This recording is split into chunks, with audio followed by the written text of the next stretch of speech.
మిక్కిలిగా ప్రేమించిన మా కన్న తండ్రి, మీ దివ్యమైన, ఉన్నతమైన, శ్రేష్టమైన పాదములకు వందనములు చెల్లిస్తున్నాం.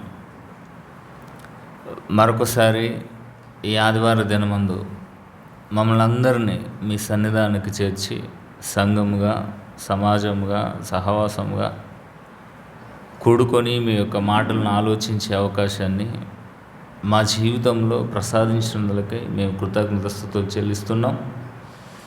మీ యొక్క మాటలను ఆలోచన చేయుచుండగా తగిన బుద్ధిని, తగిన జ్ఞానాన్ని మా అందరినీ ప్రసాదించమని అర్థిస్తూ క్రీస్తేశ్వరి పేరట ఈ ప్రార్థన మీకు సమర్పిస్తున్నాం తండ్రి, ఆమేన్. ప్రియులారా, చేరువచ్చిన మీ అందరికీ మన ప్రభు అయిన క్రీస్తేశ్వరి పేరట శుభములండి. మరి గత కొన్ని వారాలుగా ఓర్పు, సమాధానం, సహనం గురించి మనము ఆలోచన చేస్తున్నాం. ప్రవక్తల శ్రమలను, వారు అనుభవించిన ఇబ్బందులు, అవమానాలు ఎలాంటివో మనం ఆలోచన చేస్తున్నాం. మరి అవి విన్నప్పుడు మన జీవితంలో ఏదైనా మార్పు చెందుతున్నామా అన్నది ప్రశ్నించుకుందాం. ఒకప్పుడు ఒక రకంగా ఉండేవాడినండి, ఈ మాటలు విన్న తర్వాత నాకు కూడా సహనము, ఓర్పు వచ్చేసిందండి అని చెప్పగలుగుతారు ఎవరైనా? మైక్ తీసుకొని చెప్పగలుగుతారు ఎవరైనా?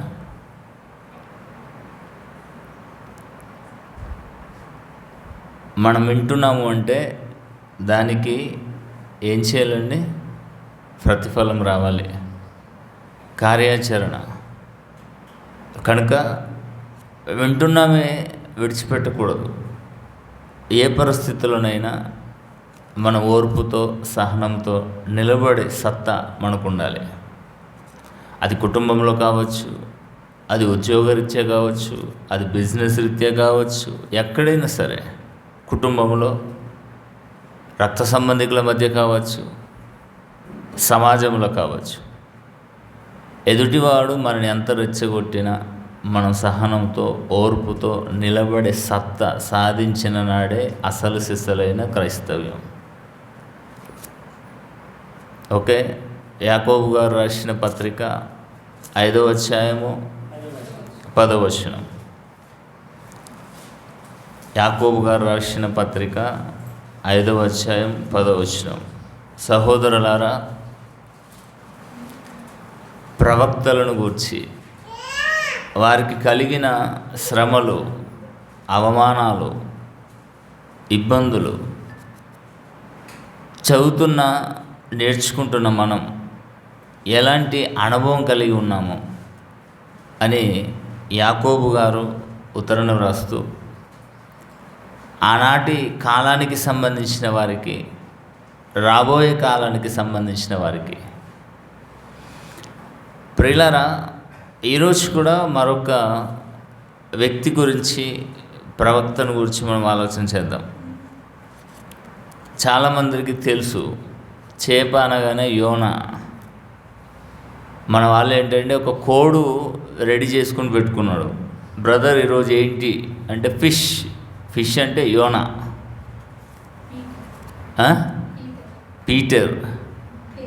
పేతురు గారు. కోడి కుకురుకు. చికెన్ అంటే పేతురు. లాగెదూడ అంటే అబ్రహాం గారు. మేక ఇస్సాక్ గారు. అంతేనండి. మరి ఫిష్ అనగానే యోనా గారు. ఫిష్ని తింటున్నామే కానీ ఫిష్ కడుపులోకి వెళ్ళడానికి ఎవరైనా ప్రయత్నం చేస్తారండి? ఎవరి వల్ల అవుతుందండి? భయపడిపోతారండి. యోనా గురించి చాలామందికి పారిపోయేవాడే పిరికి పందని అనుకుంటున్నాడే తప్ప యోనా గారు చేసిన సాహసం ఎవరు కూడా చేయరు. ఆయనలో ఉన్న ప్రత్యేకత ఏందో తెలుసండి? కళ్ళుతో చూస్తుండగా భయంకరమైన అలల సముద్రంలో ఎత్తివేయబడ్డాడే. నన్ను ఎత్తేయండి అన్నాడే, అది కలేజా. ఎవరికి ఉంటుందండి కలేజా? యోనా గారికి ఉంది. చదువుదామండి. యోనా గ్రంథము 1వ అధ్యాయము 1వ వచనాన్ని 2వ వచనాన్ని మనం చదువుదాం. సహనం కావాలండి, గట్స్, ధైర్యం కావాలి. యోనా గ్రంథము 1వ అధ్యాయము 1వ వచనాన్ని మనం చదువుదాం. పరిచయం చేస్తున్నాడు చూడండి. యెహోవా వాక్కు, దేవుని మాట, అమిత్తయి కుమారుడైన, చదవండి, యోనాకు ప్రత్యక్షమై ఇలాగ సెలవిచ్చాను.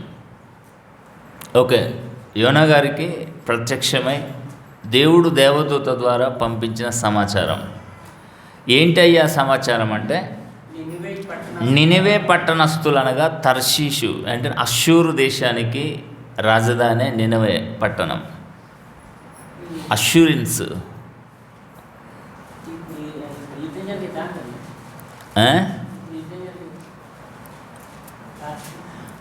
ప్రియులారా, అష్షూరు దేశం కదండి.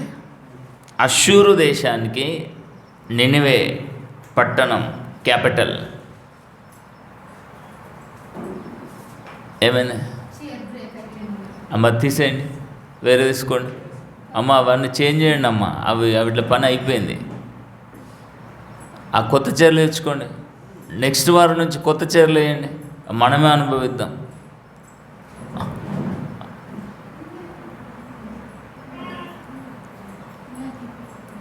అది కూడా తీసేసేయండి అక్క, వీలైతే. వద్దు, డేంజర్ అది. ప్రేమైన దేవుని పిల్లలారా, దేవుని మాట అమిత్తయి కుమారుడైన యోనా ఇశ్రాయేలులకు ప్రవక్తగా పిలువబడ్డాడు. దేవుడు నియమించాడు. పంపబడినవాడు ప్రవక్త. ఇక నినివే పట్టణస్థుల దోషము నా దృష్టికి ఘోరమాయెను గనుక నీవు లేచి, నినివే పట్టణం అనట్లేదండి, మహాపట్టణంలోకి పోయి దానికి దుర్గతి వచ్చును అని అన్నాడు. అష్షూరియన్స్ ఇశ్రాయేలు కాదు, ప్రవక్తలు కూడానండి. అందరూ ఇశ్రాయేలీల ప్రవక్తలే ఇశ్రాయేలుకు ప్రకటించడానికి వచ్చారు. హెజ్కేలు కానివ్వండి, యెషయా గారు కానివ్వండి, ఇంకేంటండి ఇర్మియా గారు కానివ్వండి. కానీ యోనా గారిని మాత్రం అష్షూరియన్స్ దేశంలో ఉన్న నినివే ప్రజల దగ్గరికి పంపాలని దేవుడు ఆలోచన చేశాడు. అంటే ఇశ్రాయేలీలే దేవుని పిల్లల, నినివే పట్టణస్థులు దేవుని పిల్లలు కారా? వారు దేవుని పిల్లలే, వీరు దేవుని పిల్లలే. ఎఫెసీలకు రాసిన పత్రికలో ఒక మాట ఉంది చూడండి. ఎఫెసీలకు రాసిన పత్రిక 8వ అధ్యాయమండి. భూమి మీదను కుటుంబం ఉంది, పరలోకమందును ఒక కుటుంబం ఉంది. తేండి.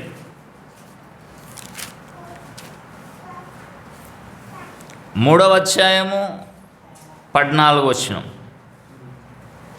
3వ అధ్యాయము 14. ఈ హేతువు చేత పరలోకమందు భూమి మీదను ఉన్న ప్రతి కుటుంబము ఏ తండ్రి అనగా పరలోకమందున్న తండ్రిని బట్టే పిల్లలుగా పిలువబడుతున్నాం.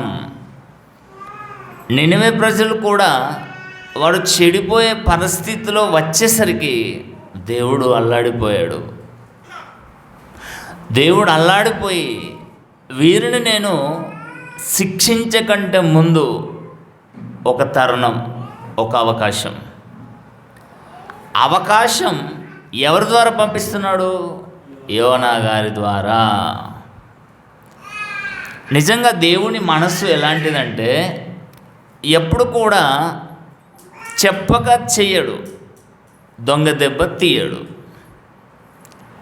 గోతుంది కదండి, దాని మీద ఏదో కప్పినట్టుగా కప్పి ఈరోజు జంతువులను ఏరేస్తారు చూడండి. అలాంటి పనితనం చేయడండి దేవుడు. దేవుడు ఏమంటున్నాడు తెలుసండి? పేతురు గారు రాసిన 2వ పత్రిక చదవండి. 2వ పత్రిక, పేతురు గారు రాసిన 2వ పత్రిక 3వ అధ్యాయము 9వ వచనం. పేతురు గారు రాసిన 2వ పత్రిక 3వ అధ్యాయము 9వ వచనం. తొందరగా. కొందరు యేసుక్రీస్తు ఇంకా రావట్లేదు, త్వరగా వస్తానన్నాడు, ఇంకా రావట్లేదని ప్రశ్నిస్తున్నారు. ఏమంట ప్రశ్న? ప్రభువు తన వాగ్దానము గూర్చి ఆలస్యము చేయువాడు కాదు, కానీ భూమి మీద ఎవ్వరూ నశించిపోకూడదు, ఎందుకంటే అందరూ దేవుని కుటుంబీకులే. అంతే కదండి. ఇప్పుడు మన కుటుంబంలో మనము కన్న పిల్లలు ఎవరైనా చెడిపోతే మనం సంతోషపడతామా? బాధపడతాం. వారిని మార్చుకోవాలన్నా కలత చెందుతాం. బయటకు చెప్పకుండా కానీ లోపల మాత్రం ఎంతో బాధ కలిగి ఉంటుందండి.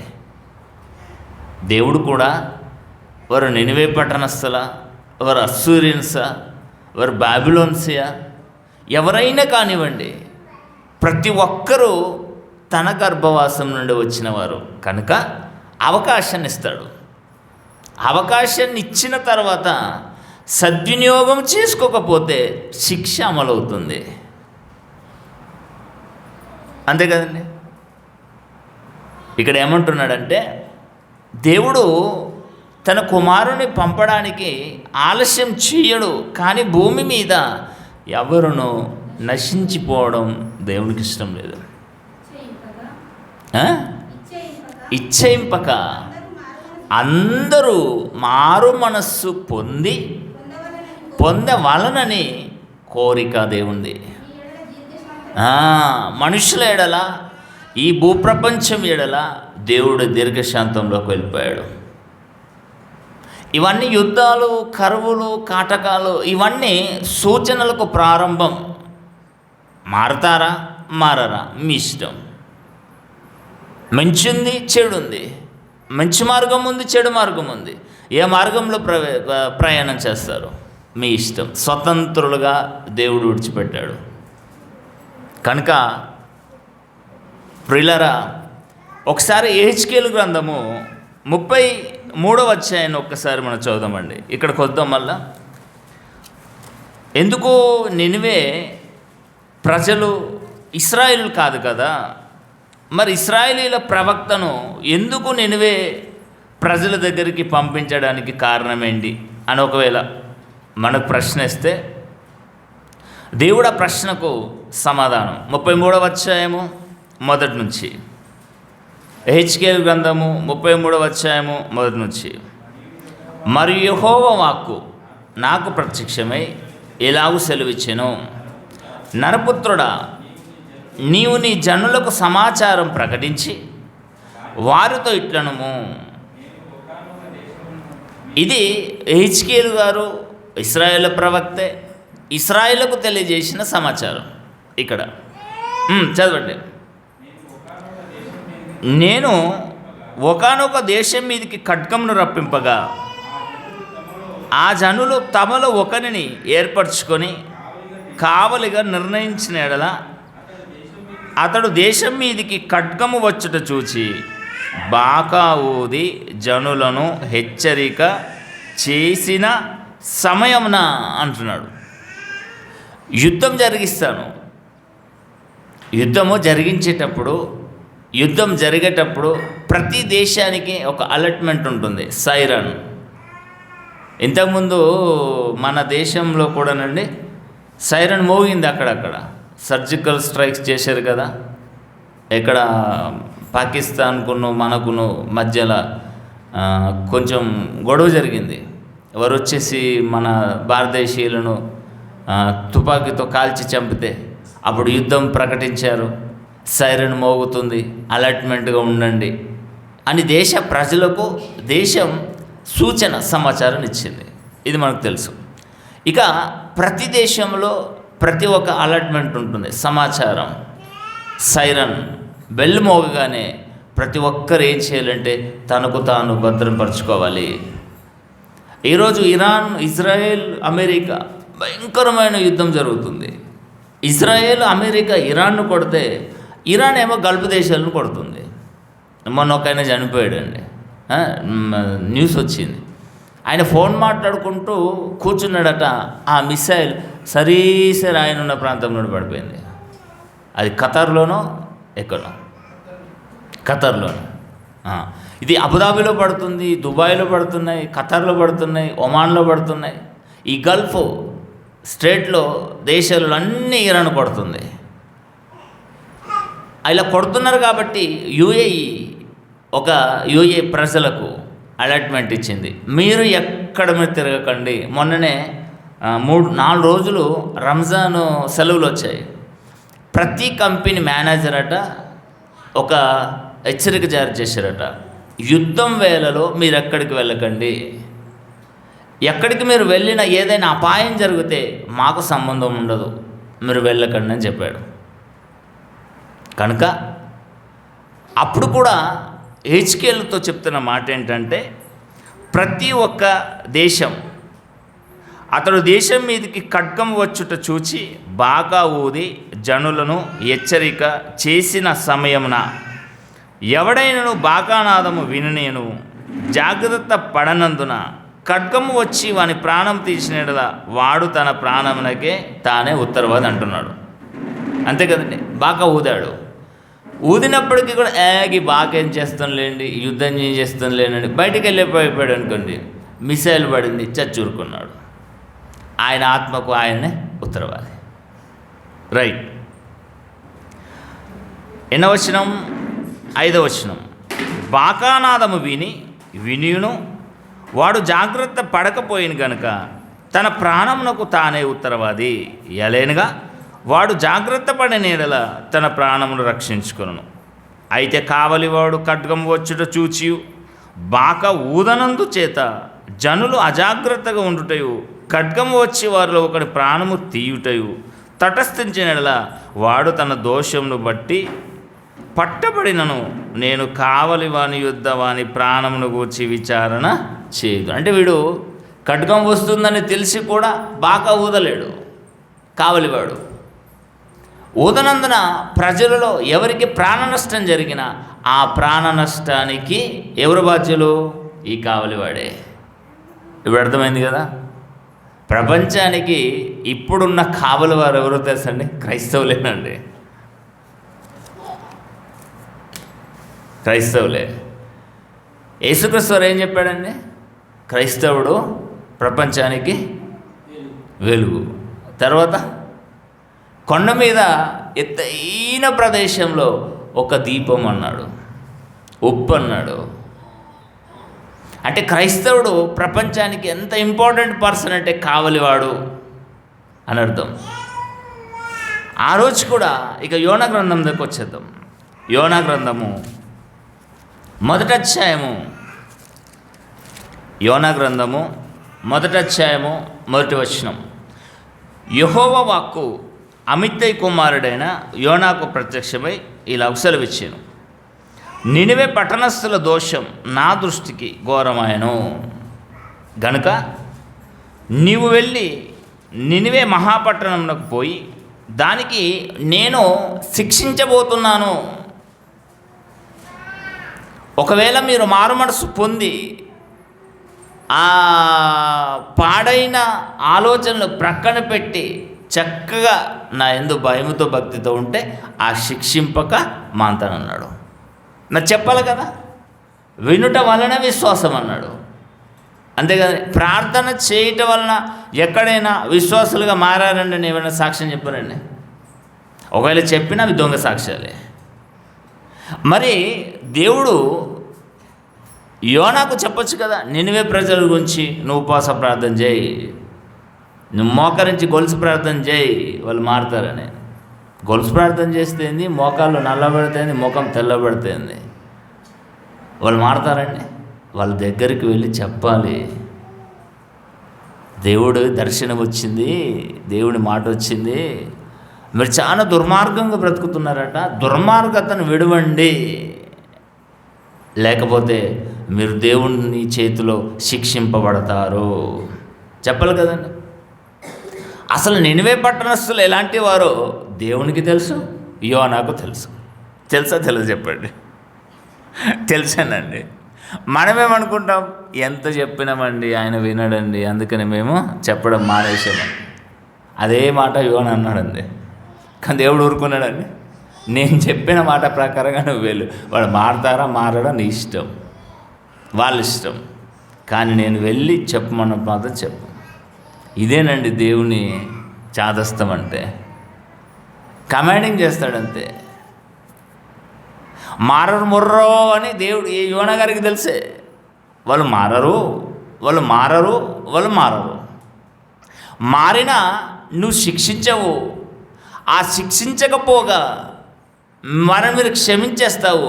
ఆ తర్వాత మరలా దుర్మార్గులుగా మారిపోతారు. నహూ గ్రంథం కూడా అదేనండి, నినివే పట్టణస్థుల గురించి. ఇదంతా మనసులో పెట్టుకొని యోన గారు ఏం చేశాడండి, దేవుడి మాటకు విరుద్ధంగా నినివే పట్టణానికి వెళ్ళాలి కానీ తర్షీషుకు వెళ్ళడానికి యొప్పేకు వెళ్ళి తర్షీషుకు వెళ్ళే ఓడలోకి కూర్చుంటాడు. అది నేను పారిపోతున్నా అని చెప్పాడు అంతే. ఇది ఒక్క మాట పట్టుకోనండి యోనాను కమ్మ కట్టేశారండి ప్రతి ఒక్కడు. యోన పారిపోయేవాడు, యోన పిరికి పంద, యోన యోన యోన. మరి నువ్వెవరు, నేనెవరిని?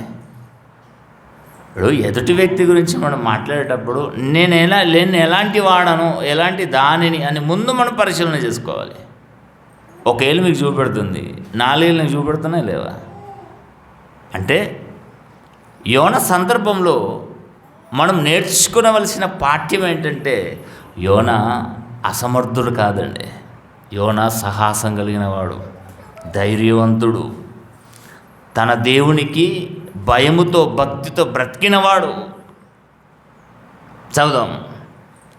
అయితే యెహోవా 3వ వచనం అండి, ప్రకటింపుము అనగానే, అయితే యెహోవా సన్నిధిలో నుండి తర్షీషు పట్టణంనకు పోవలనని యోన యొప్పేకు పోయి తర్షీషునకు పోవు ఒక ఓడను చూచి ప్రయాణంకేవో ఇచ్చి యెహోవా సన్నిధిలో నిలవక ఓడవారితో కూడా తర్షీషునకు పోవటకు ఓడ ఎక్కాను. ఇప్పుడు ఇక్కడ చెప్పాడు, చెప్పిన మాటను ప్రక్కన పెట్టి వాళ్ళు మారరు. ఒకవేళ మారినా మీరు వారిని శిక్షించరు. ఇదే జరుగుతుందంటే పశ్చాత్తాపడతావు. వాళ్ళు యాక్టింగ్ చేస్తారు, నటిస్తారు. వారు నటనకు మీరు మోసపోతారు. ఇది తండ్రి కొడుకుల మాటలు. సంబంధం చూడండి, తర్వాత వచనాలలో మనకు అర్థమవుతుంది. ప్రియులారా, దేవునితో సత్సంబంధం చాలా గొప్పదండి. అబ్రహాము దేవుడితో మాట్లాడినప్పుడు అండి ఎంత తెగించి మాట్లాడినా దేవుడు ఏమనలేడండి. 10 మందా ఓకే నీ మాటని కానీ అన్నాడు. అంటే తన పిల్లలంటే దేవునికి ఎంతో మక్కువ అండి. నా కుమారుడు సొదమ గొమర్ర విషయమై తెగించి మాట్లాడుతున్నాడు. 10 మంది ఉంటారేమో, దేవునికి తెలియదా? దేవునికి తెలియదండి 10 మంది కూడా అక్కడ లేరు అని. కానీ అబ్రహాం గారు ఏదో దేవుణ్ణి ఒప్పించినట్టుగా కనబడుతుంది అక్కడ. ఆయన ఒప్పుకున్నాడండి. అయ్యో నా కొడుకుని ఎందుకు నేను తక్కువ చేయాలి? చూడండి, మన పిల్లలు ఎంత ముదురులైనా దుర్మార్గులైనా ఇతరుల దగ్గర మనము పడేసుకుంటామండి. వాళ్ళని చిన్నగా చూపెడతామండి. మావాడండి గొప్పవాడండి. దేవుడు కూడా అంతేనండి. ఇశ్రాయేలు ఎంత దుర్మార్గులైనా నా పిల్లలు నా జనం అని గొప్పగా చెప్పుకున్నాడు. వెళ్ళిపోయాడండి. తర్షీషుకు వెళ్ళి ఓడను ఎక్కేశాడండి. మరి ఓడను ఎక్కినప్పుడు దేవుడు ఏమనుకోవాలి? ఒకటే ఉన్నాడు ప్రవక్త యోన, ఒక్కడే ఉన్నాడండి. ఆనాటి కాలంలో నోవాహు లెక్క ఏమైనా యోనా గారికి ఏమైనా సర్టిఫికెట్ ఇచ్చాడండి? యోనా నీవే ఈ తరంలో నీతిమంతుడు కనుక నీవే వెళ్ళాడు అన్నాడండి. ఎందరో ఉన్నారు, కానీ దేవుడు కూడా పట్టుదలండి. వయసు పడ్డ వృద్ధులకు చాదస్తం ఎక్కువ. నేనన్నది కావాలంటారు. నేను పట్టిన కుందేలకు మూడే కాళ్ళు అన్నట్టుగా మహావృద్ధుడు ఆయనకి పేరు వచ్చింది. అవసరం లేదు, నేను వెళ్ళమన్నానా, నువ్వు వెళ్ళదు అంతే. వాడు మారతాడా మారడా తర్వాత విషయం, నువ్వు వెళ్ళు అంతే, చెప్పంతే. ఈయనేమనుకున్నాడంటే నేను వెళ్తాను, నేను చెప్తాను. వాళ్ళు గోనె పట్ట కట్టుకుంటారు, ఏదో మీ అందు భయం భక్తితో ఉన్నట్టుగా నటిస్తారు. ఇక మీరు ఏం చేస్తారు? శిక్షించారు, వదిలేస్తారు. కొన్ని ధర్నాల తర్వాత మరలా వాళ్ళు అదే రీతి. న్యాయపత్రులు చూసాం కదండి, ఇశ్రాయేల్ ఎలాంటి వారు. కొన్ని సంవత్సరాలు ఉతికేస్తాడు, ఉతికిన తర్వాత భయం భక్తి వస్తుంది, మరలా కాపాడడానికి ఒకరిని పుట్టిస్తాడు. అక్కడనే వచ్చిన వారు యోప్త కానివ్వండి, సంసోని కానివ్వండి, న్యాయాధిపతులు. సేమ్ రిపీట్ అయిపోయింది ఇక్కడ. వెళ్ళినప్పుడు మరి ఈయన కూడా ఊరుకుండాలి కదండి, ఊరుకోలేడండి. నేను చెప్పిన మాటకు నువ్వు కాదని నినివే పట్టణంకు వెళ్ళే ఓడ నువ్వెక్కాలి, తర్షీషు పట్టణంకు వెళ్ళి ఓడెక్తావా? ఇక నేను ఎక్కడికి వెళ్ళి ఎట్లా రప్పించుకోవాలో నాకు తెలుసు బాబు, వెళ్ళు అన్నాడండి. స్విచ్ ఇక్కడ ఉంటుందండి, లైట్ ఎక్కడో ఉంటుంది. ఎక్కడో స్విచ్ నొక్కాడు, లైట్ ఎక్కడ మోగింది తెలుసా అని, నడి సముద్రంలో మోగింది. చదవండి కిందికి. అయితే యెహోవా సముద్రం మీద పెద్ద గాలి పుట్టింపగా సముద్రమందు గొప్ప తుఫాను రేగి ఓడ బద్దలైపోయిటూ వచ్చాను. కాబట్టి నావికులు భయపడి ప్రతివాడును తన దేవతను ప్రార్థించి ఓడ చులకన చేయటకై అందులోని సరుకులను సముద్రంలో పారవేసి, అప్పటికే యోనకు తెలుసు మస్తు నిద్రపోతున్నాడటండి. ఎక్కడంటే యేసుక్రీస్తు వారు కూడా చెప్పి అలసిపోయి ఓడ అమరణ నిద్రపోయాడటండి. ఆయన కొన్ని నిమిషాలైనా నిద్రపోకుండా వచ్చేసి లేపేశారండి. ప్రభువా మేము నశించిపోతున్నాం, లే అని. యోన కూడా ఎక్కడికో వెళ్ళాడటండి, కింది అడుగు భాగానికి వెళ్ళి మస్తు నిద్రపోతున్నాడు. అప్పుడు ఏం జరిగింది చూడండి. అప్పటికి యోన ఓడ దిగు భాగమునకు పోయి పండుకొని గాఢ నిద్రపోయించండి. గాఢ నిద్ర అంటే అసలు స్పృహలో లేనట్టుగా పోయినప్పుడు అండి, అప్పుడు ఓడ నావికుడు అతని యుద్ధకు వచ్చి, ఓయి నిద్రపోతా అలసిపోయాడండి పాపం యోన. ప్రయాణాలు చేయడం కదండి, ఎక్కడికి వెళ్ళమంటే అక్కడికి వెళ్ళడం కదండి. ఓడ ప్రయాణాలు, కాలినడక ప్రయాణం, 2 దినాల ప్రయాణం చేశాడండి నినివే పట్టణంలో. తెలుసండి, నడుచుకుంటూ వెళ్ళాడు. అతను యుద్ధకు వచ్చి, ఓయి నిద్రపోతా, నీకేమి వచ్చినది, లేచని దేవునికి ప్రార్థించమనగా మనము చావకుండానట్లు ఆ దేవుడు మనను కనికరించినేమో అని. అప్పుడు అర్థమైంది సీను. తుఫాన్ ఎందుకు వచ్చిందో నాకు తెలుసు, ఎందుకు అలలు వస్తున్నాయో. ఈ ఓడ మీదనే పడాలా, వేరే ఓడలు లేవంటే ఈ ఓడ మీదనే పడాలి, ఎందుకంటే ఇందులో నేను ఉన్నాను కాబట్టి. నినివే ప్రాంతానికి వెళ్ళాలి, నేను తర్షీషు ప్రాంతానికి వెళ్ళిపోతున్నాను. మరి ఊరుకుంటాడా పెద్ద ఆయన? చూస్తున్నాడు నన్నే. అప్పుడు ఏమంటారు చూడండి, అంతలో ఓడవారు ఎవను బట్టి ఇంత కీడు మనకు సంభవించినది తేలిటకై మనం చీట్లు వెతుము రండని ఒకరితో ఒకరు చెప్పుకొని, ఆ చీటి కూడా యోన మీద వచ్చేసిందని. అంటే దేవుడు పట్టిస్తున్నాడు, వీడిని ఎత్తి సముద్రంలో పడేయండి, వీని వల్ల మీకు ప్రాణాపాయం. అంతేనండి, చీటి కూడా యోన పేరు మీద వచ్చేసిందండి. చదివినప్పుడు అది ఒకవైపు బాధ, ఒకవైపు నవ్వు. వచ్చినప్పుడు తప్పించుకోడండి, యథార్థంగా మాట్లాడాడు. అబద్ధం ఆడడం ఎంతసేపు అండి? అబద్ధం ఆడితేనట అతికినట్టు ఆడతారు తెలుసండి. కొందరికి అబద్ధం ఆడకపోతే అతికినట్టు ఆడరండి, దొరికిపోతారు. కానీ యోన అబద్ధం ఆడలేడు, జరిగిన నిజం అక్కడ చెప్పాడండి.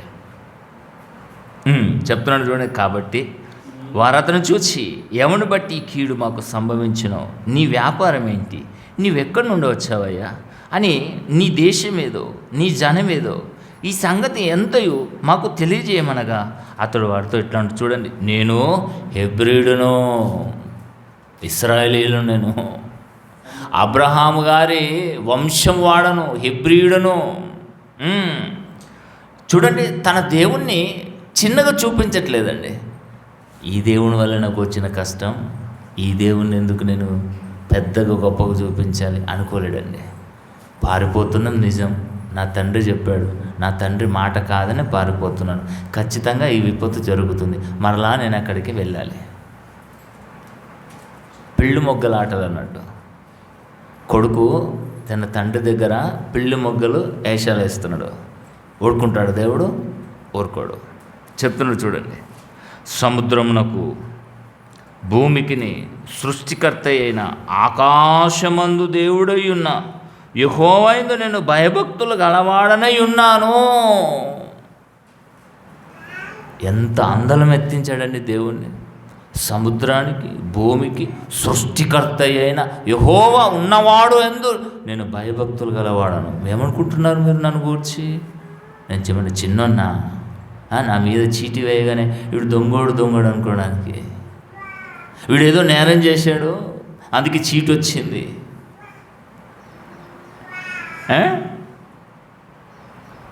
అప్పుడు నేను భయభక్తులు గలవాడని ఉన్నాను, తాను యెహోవా సన్నిధిలో నుండి పారిపోచున్నట్లు. వాళ్ళకి అర్థమైపోయింది, పారిపోతున్నాడు ఎక్కడికో. మరల దేవుడు పట్టి పిలక పట్టి తిరిగి ఎక్కడికి చేర్చాలో అక్కడికి చేరుస్తాడు. తాను యెహోవా సన్నిధిలో నుండి పారిపోనట్లు అతడు ఆ మనుషులకు తెలియజేసి ఉండెను గనుక వారు ఆ సంగతి తెలుసుకొని మరింత భయపడి, నువ్వు చేసిన పాపం ఏంటయ్యా అని అడిగారు. ఎందుకు పారిపోతున్నావు?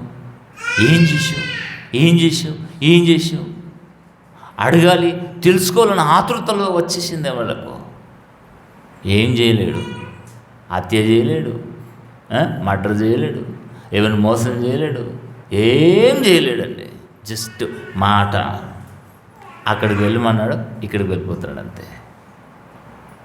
అప్పుడు వారు సముద్రము పొంగుచున్నది, తుఫాను అధికమవుచున్నది, సముద్రము మా మీదికి రాకుండా నిమ్మలించినట్లు మేము నీకేమి చేయవలనని అతన్ని అడగగా, యోనా గారు ఏం చేస్తాడండి? వాళ్ళకి అర్థమైపోయింది, మెయిన్ క్యాండిడేట్ ఈయన వల్లనే మనకు ఈ విపత్తు సంభవించింది, ఈయననే మనం ఏం చేయాలని అడుగుదాం. అడిగినప్పుడు యోనేం చేయాలండి? ఏరా నన్ను చూసి నన్ను ఎందుకు అడుగుతున్నారు? నేనేం చేయగలుగుతాను?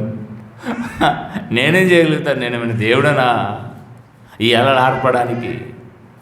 మిమ్మల్ని ప్రాణరక్షణ చేయడానికి నేనేమైనా దేవుడని అనొచ్చు కదండి. అక్కడ దేవుడంతటి వాడుగా నిలబడ్డాడండి. వారి ప్రాణాలకు రక్షణ దారిగా నిలబడ్డాడు యోనా గారు. ప్రాణరక్షణ. యోసేపు ఇశ్రాయేలును ఎంతమంది 76 మంది చచ్చిపోకుండా ప్రాణరక్షణ కొరకు ముందే ఐగుప్తుకు పంపబడ్డాడు. ఇక్కడ ఓడలో ఉన్న వారందరికీ ప్రాణదానము, ప్రాణరక్షణ పెట్టింది యోనా గారేనండి. తెలుసా అండి? చెప్తున్నాడు చూడండి కింద, మేము మీకేమి చేయవలెనని అతను అడగగా, నన్ను బట్టి గొప్ప తుఫాను మీ మీదికి వచ్చిందని నాకు తెలిసి ఉన్నది. ఒప్పేసుకున్నాడు, చెప్తున్నాడు సీక్రెట్. తర్వాత నన్ను ఎత్తి సముద్రంలో పడవేయండి. ఎన్ని గట్స్ ఉండాలండి, ఎంత ధైర్యం ఉండాలండి. అలలేమో వస్తున్నాయి, తుఫాను వచ్చింది, అది చూడగానే మనుషులు చక్కరొచ్చి పడిపోతారండి. ఎంత గొప్ప మహాసముద్రంలో నన్ను ఎత్తి పడవేయండి అన్న మాట ఎంత ధైర్య సాహసాలండి. ఎంత సాహసం ఉంటే, ఎంత దేవుడి మీద భయము భక్తి ఉంటే మాట మాట్లాడాలండి. పెరికి పందాయోనా నన్ను ఎత్తి పడేయండి అనగానే వాళ్ళు పడేస్తారండి. నిన్నెత్తి పాడేస్తే నిన్ను చంపడానికి మాకెవరు ఇచ్చారు అధికారము? నీ ప్రాణాన్ని మేమెందుకు తీస్తామని ఆ మాట ఆయన చెప్పినప్పటికీ కూడా ఓడలో ఉన్న సరుకులట ఏం చేశారండి? అప్పుడు సముద్రము మీ మీదికి రాకుండా నిమ్మలించిన అతను వారితో చెప్పినప్పుడు కూడా వారు ఓడను దరికి తెచ్చుటకు తెడ్లను బహుబలముగా వేసిరి గాని గాలి తమకు ఎదురై తుఫాను మరీ బలము చేత సముద్రంను పొంగుట వలన వారి ప్రయత్నము వ్యర్థమాయను. నువ్వు భలే అంటున్నావయ్యా, ఎత్తి పడేయమని మేమలే ఎత్తి పడేసేది. నీ ప్రాణం ఎలా మేము తీస్తాం? ఎత్తి పడేయగానే నీ ప్రాణం ఉంటుందా? వారికి ఏం తెలుసండి? వచ్చి చేప వచ్చి గొప్ప తిమింగలం వచ్చి ఆయనను మింగేసి ఎక్కడ కక్కాలో అక్కడ కక్కుతుందని యోనాకు తెలుసు, దేవుడికి తెలుసు. పాపం వారికి తెలియదు కదండి.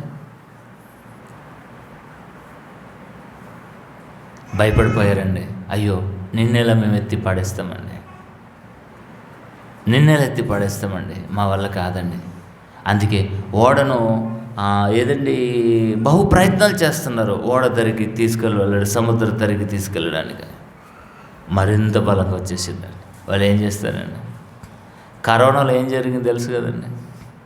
కరోనాలో ఒకప్పుడు కుటుంబంలో నా కుమారుడు అండి, నా తండ్రి అండి అన్న బంధుత్వాలు బంధాలు అన్నీ వెళ్ళిపోయాయండి. నా ప్రాణం దక్కుతే నేనే సేఫ్ అన్నట్టుగా కరోనా మనుషులకు బంధత్వాన్ని తెలియజేసింది.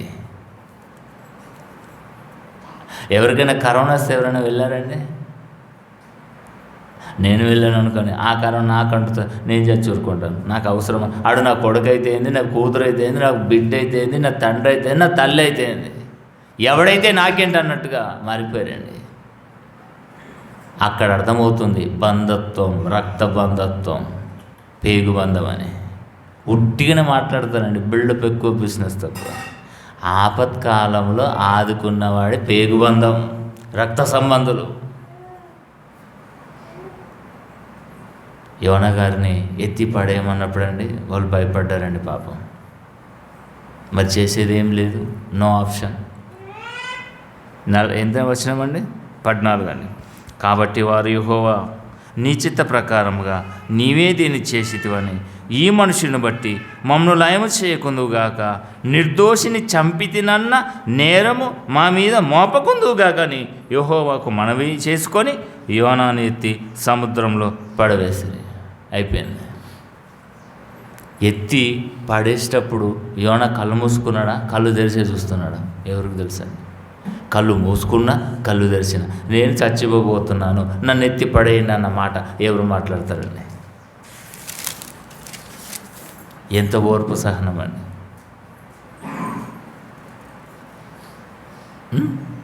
నేను చచ్చితినే, మీరు మాత్రం బ్రతికి బట్ట కట్టండి. అదండి ఓర్పు, శ్రమలు. ఎన్నేసి మాటలు అన్నారు తెలుసా? నిద్రపోతున్నారు, పారిపోతున్నారు, నువ్వు దొంగోడు అన్నారు. పడ్డాడా? పడాలి మరి. దేవుని కోసం నిలబడ్డాడు కదా, దేవుని కోసం నిలబడ్డాడు కదా, మధ్యవర్తిగా, మీడియేటర్గా.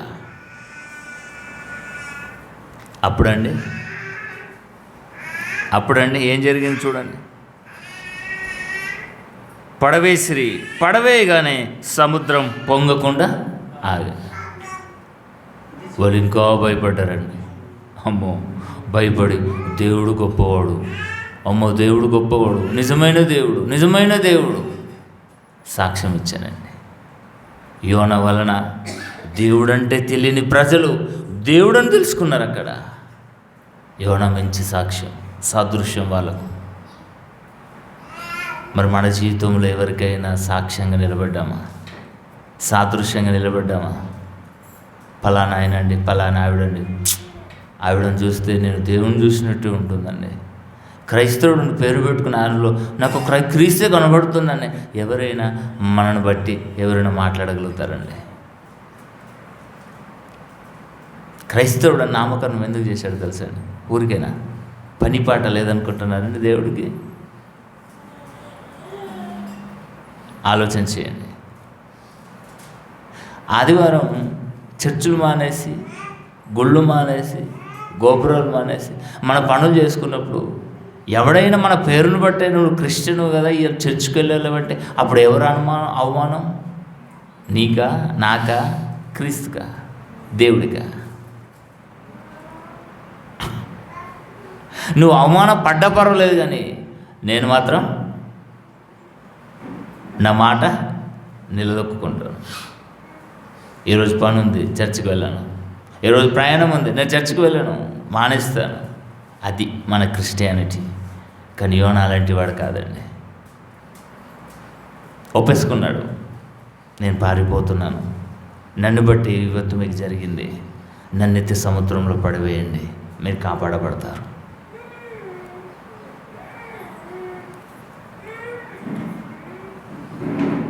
పడేశారండి.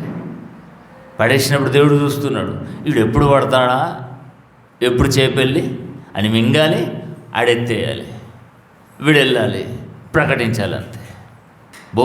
దేవుడు పట్టండి, పట్టాడంటే ఉడుం పట్టు అంటారు చూడండి, అంతకంటే కోట రెట్లు పట్టండి దేవుడిది. తన మాట నెగ్గించుకుంటాడు. తన నోట నుండి ఒక మాట వచ్చిందంటే నిష్ఫలముగా తన యుద్ధకు తిరిగి రాదండి, పని చేసుకొని రావాలి. చండశాసనుడు దేవుడు, తెలుసండి.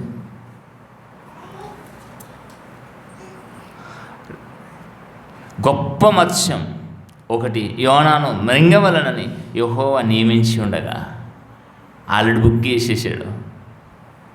చేప నువ్వు వెళ్ళాలి, నా కుమారుని మింగాలి, అక్కడ కక్కేయాలి.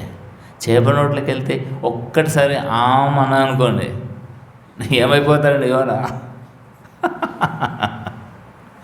ఆయన దేవుని పిల్లలారా, దేవుడు తన పిల్లల్ని ఎలా కాపాడుకుంటాడు. తన పని చేసేవారంటే దేవుడికి చాలా ఇష్టం అండి. తన పని మీద ఆసక్తి గల గారి మీదనే ఆయన కునుకోకుండా, నిద్రపోకుండా కాపలదారుడుగా దేవదూత భద్రతలు భద్రపరుస్తున్నాడండి. దేవుణ్ణి తండ్రినిగా భావిస్తేనండి, తండ్రి మాటను జవదాటకుండా తండ్రిని మనం గౌరవిస్తాం. ఈరోజు ప్రపంచం ఏడ గౌరవిస్తుందని చెప్పండి. బైబిల్ పట్టిన క్రైస్తవుడు, క్రీస్తు నామము ధరించుకున్న క్రైస్తవులు కూడా ఈరోజు తండ్రిని ఎక్కడ గౌరవపరుస్తారో చెప్పండి. అమ్మో అంత దూరం అండి, మా వల్ల కాదండి. జైత్యాలో మీటింగ్ పెట్టినప్పుడు అండి, మన సంఘస్థులు ఎంతమంది రాలేరండి? ఏర్పడుతుంది దేవుడికి, మీరా క్రైస్తవులని. విపత్తులు ఆపత్తులు వస్తాయి కదండి, అప్పుడు మనం ప్రార్థన చేసామనుకోండి, దేవుడు చెవు మూసుకుంటాడు.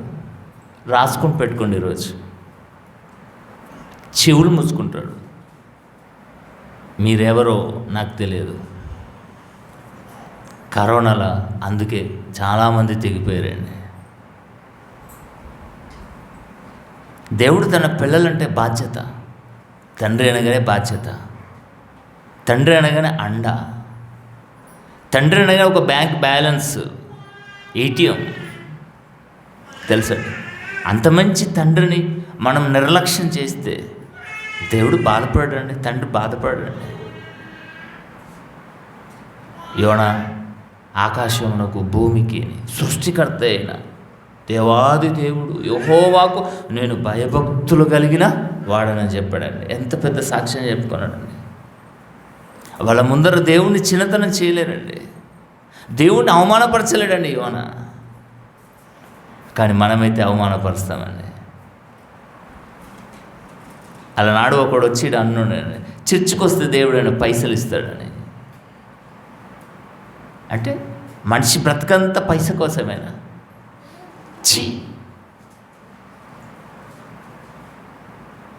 దేవుడి మీద ఎవరు ఆధారపడతారండి? దేవుడి మీద ఎవరు విశ్వాసంతో నిలబడతారండి? యోనా నిలబడ్డాడండి. ఎత్తి పడేయండర్రా బాబు, వస్తుంది, నన్ను మింగుతుంది, తీసుకెళ్ళి అక్కడ క్షేమంగా తీసుకొని వెళ్ళిపోతుంది. అక్కడ తెలుసు, యోనాకు తెలుసు, దేవుడికి తెలుసు. కానీ అందులో ఉన్న వారికి తెలియదు. ఎట్టుకెళ్ళకి పడేశారండి. పడేయగానే ఒక గొప్ప తిమింగల మత్స్యం వచ్చేసి యోనాను, పెద్ద పెద్ద చేపల్లో కూడానండి గాలి గదులు ఉంటాయండి, తెలుసండి. శ్వాస కావాలి కదా యోనాకు, ఏదో గాలి గదిలో బంధించేసింది. రెస్ట్ తీసుకుంటున్నాడు. 1 రోజా 2 రోజులా 3 రోజులు, 3 days.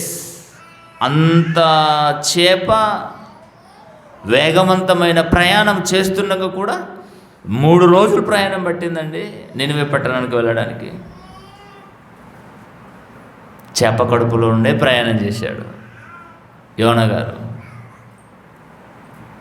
ఆ మత్స్యము రెండవ అధ్యాయం, ఆ మత్స్యము కడుపులో నుండి యోనా యెహోవాను ఇలాగూ ప్రార్థించాడు. ఎక్కడ వెళ్ళినా ప్రార్థనే, భయము భక్తి, అంతే కదండి. ఏమన్నా ప్రార్థన చేస్తున్నాడండి? నేను ఉపద్రవములో ఉండి యెహోవాకు మనవి చేయగా ఆయన నాకు ప్రత్యుత్తరం ఇచ్చెను. ఎక్కడిచ్చాడండి? ఉపద్రవంలో ఎక్కడున్నాడండి యోనా గారు? చక్కగా పోయి పడుకున్నాడండి, గుర్రు కొడుతున్నాడు, గాఢ నిద్రలోకి వెళ్ళిపోయాడు. ఉపద్రవం వచ్చింది వారికి, ఈయనను బట్టి. అంటే నాకే ఉపద్రవం, కాపాడాడు దేవుడు. యెహోవా మనవి చేయగా ఆయన నాకు ప్రత్యుత్తరం ఇచ్చెను. పాతాళ గర్భంలో నుండి నేను కేకలు వేయగా నీవు నా ప్రార్థనను అంగీకరించి ఉన్నావు. ఎందుకు? భయము భక్తి గలవాడు యోనా గారు. నీవు నా ప్రార్థనను అంగీకరించినావు. నీవు నన్ను అగాధమైన సముద్ర గర్భములో పడవేసి ఉన్నావు. ప్రవాహములు నన్ను చుట్టుకొని ఉన్నవి. నీ తరంగములు, నీ కర్రులను నన్ను కప్పియున్నవి. నీ సన్నిధిలో నుండి నేను వెలివేయబడినను నీ పరిశుద్ధ ఆలయం తట్టు మరలా చూచెదననుకుంటుని. చేప కడుపులో నుండి జ్ఞాపకం చేసుకుంటున్నాడు.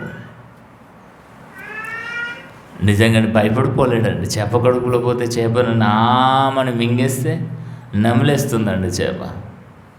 అంత పెద్ద చేపకు యోనా గారు చిన్న యోన, ఒక చిన్న ఏంటండి చేప లెక్క కనబడుతున్నాడు. ఆయన దేవుడు కాపాడుకుంటాడు.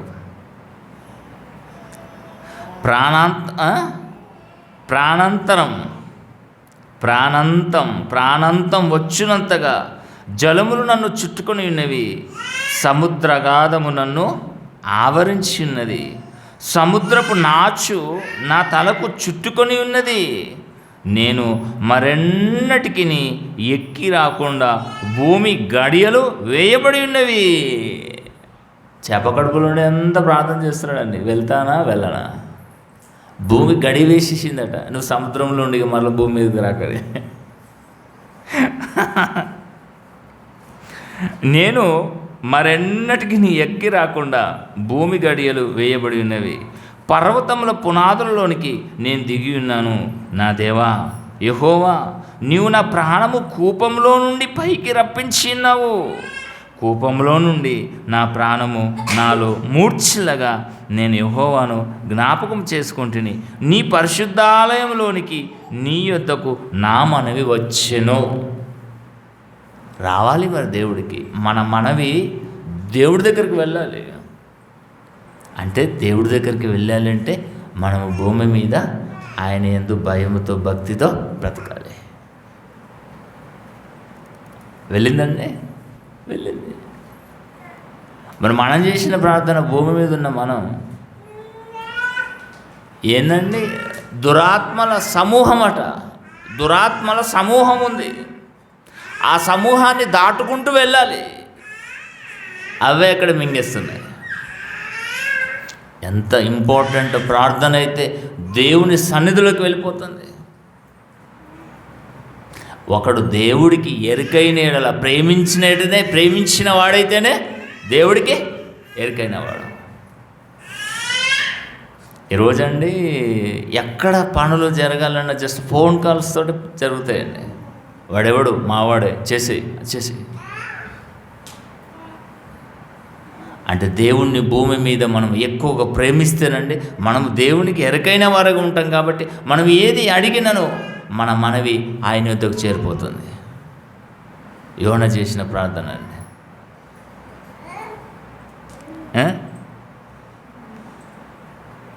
అసత్యమైన వ్యర్థ దేవతలందు లక్ష్యముంచువారు తమ కృపాధారమును విసర్జింతురు. దేవతలు అనగానే కనబడే దేవతలు అనుకుంటున్నాం. మనమే ఒక పెద్ద విగ్రహారాధికులం. మనం తెలుసండి. వారేమో తెలియక చేస్తున్నారు, మనం తెలిసి చేస్తున్న విగ్రహారాధకులం. మనం తెలుసండి, మన విగ్రహారాధకులం తెలుసండి. ఎవరైతే దేవుని కంటే ఎక్కువగా దేనిని ప్రేమిస్తున్నారో వారు విగ్రహారాధకులే. యేసుక్రీస్తు అదే చెప్పాడు, నన్ను తప్ప నాకంటే ఎక్కువగా ఎవరిని నువ్వు ప్రేమించిన నువ్వు విగ్రహారకుడవే, నువ్వు విగ్రహారాధికురాలువే. దేవుడు అదే చెప్పాడు. నీ పూర్ణ బలం నాకే, నీ పూర్ణ ఆత్మ నాకే, నీ పూర్ణ వివేకం నాకే, అన్నీ నాకే, నా తర్వాతనే ఇతరులు. లేదు నన్ను ప్రక్కన పెట్టి వారిని నువ్వు ప్రేమిస్తే నువ్వు పెద్ద విగ్రహారాధకుడిగా అన్నాడు. మానవులేమో కనబడున్న వాటి గురించి మాట్లాడుతున్నారు. మరి కనబడనివి ఏంటి?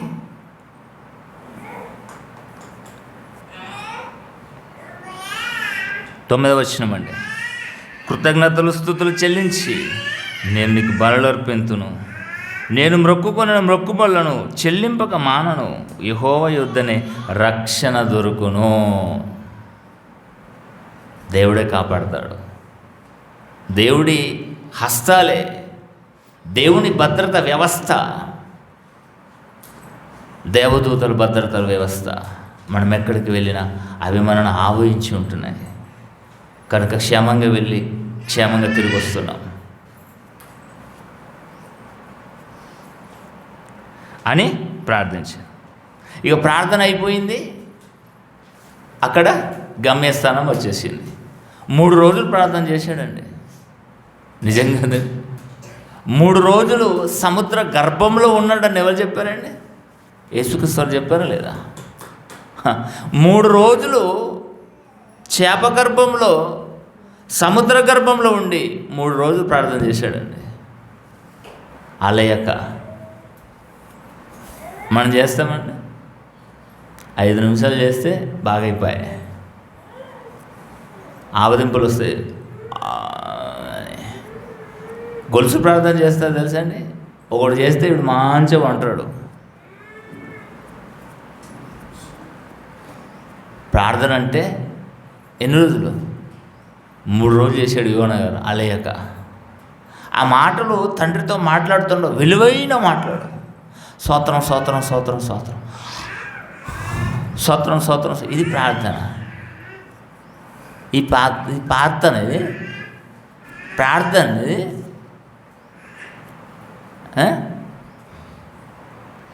ఎవరికి అర్థమైందండి బైబిల్? యోనా చేశాడు ప్రార్థన. మరి యోనా మోకరించి చేశాడా, నిలబడి చేశాడా, పడుకొని చేశాడా? ఎక్కడ రాయబడిందని ప్రార్థన చేసాను ఉన్నది.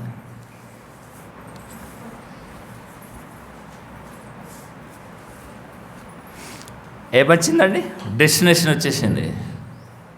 అంతలో యోనా యెహోవా మత్స్యమునకు ఆజ్ఞయగా, చాలు ప్రార్థన చేసింది చాలు, 3 రోజులు అయింది, నీవే సూచనగా నా కుమారుకు ఉండాలని 3 రోజులు ప్రయాణం చేయించాడు నా దేవుడు. తెలుసా మీకు? సూచన కావాలి, సూచన కావాలి, సూచన కావాలి, సూచన కావాలి. ఆ రోజు అడిగినారు. ఎవరండి? తీయండి, మత్తయి సువార్త 12వ అధ్యాయము.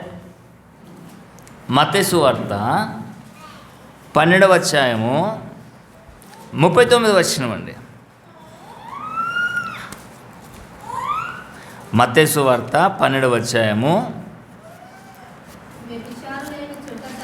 వ్యభిచారులైన చెడ్డతరం వారలారా, సూచక క్రియ కావాలని అడుగుతున్నావు కదా. ఏం సూచక క్రియ కావాలి మీకు?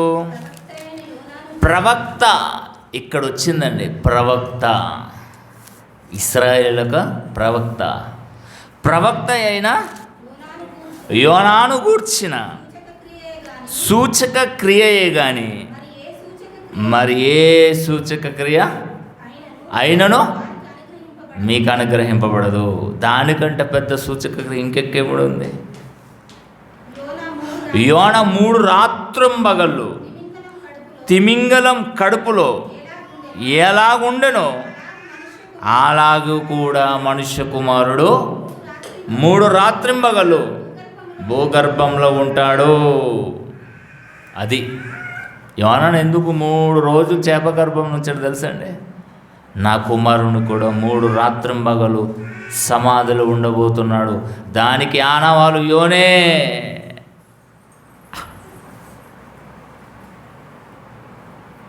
పొత్తిగుడ్డలతో చుట్టబడిన ఒక ఎవరండి? యేసుక్రీస్తు వారి గురించి. ఇదే మీకు ఆనవాలు అన్నాడు. పశువుల పాకలో పొట్టి గుడ్డలతో చుట్టబడి పడుకోబెట్టబడతాడు. ఆయననే లోకరక్షకుడు.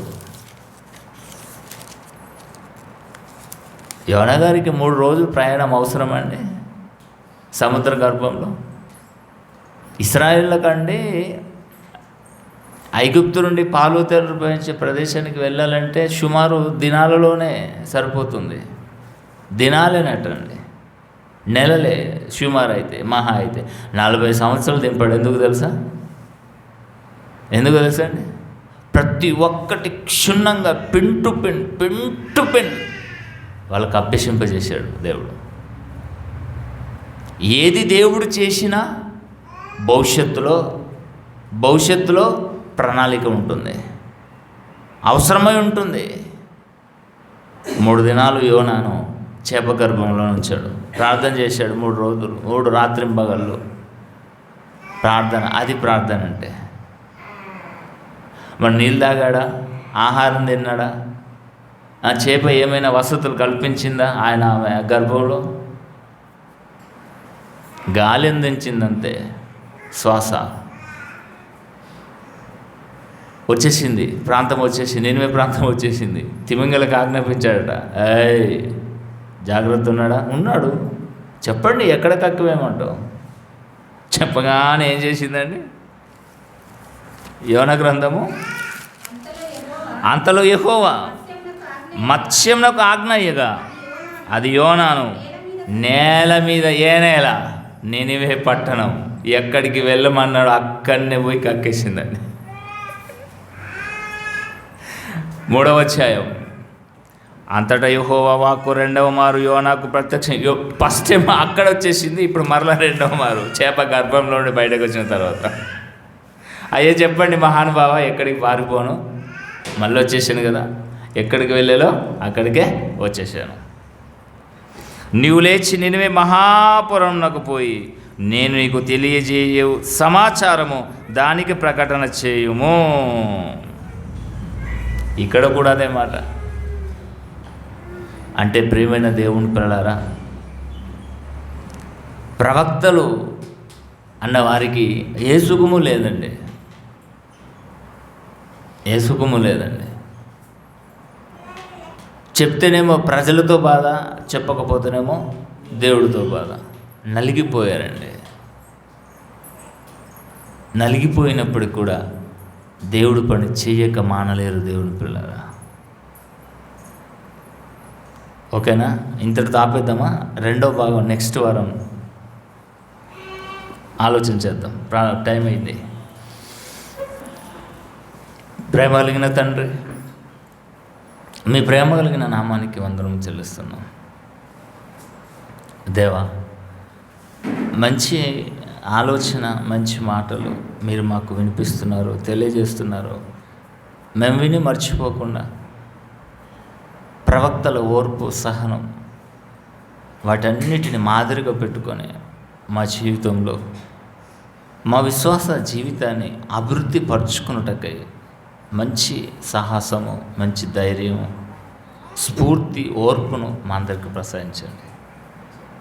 తండ్రి గారికి మంచి ఆరోగ్యం, బలం, శక్తినివ్వండి. తలవంచిన మీ పిల్లలందరూ జ్ఞాపకం చేసుకోండి. మీ కుమార్తె, మా తల్లి గారు అనంతలక్ష్మి అమ్మగారిని జ్ఞాపకం చేసుకోండి. కృపచూపమని వేడుకుంటూ క్రీస్తు యేసు వారి పేరట ఈ ప్రార్థన మీకు సమర్పించి బ్రతిమలాడి వేడుకుంటున్నాం తండ్రి.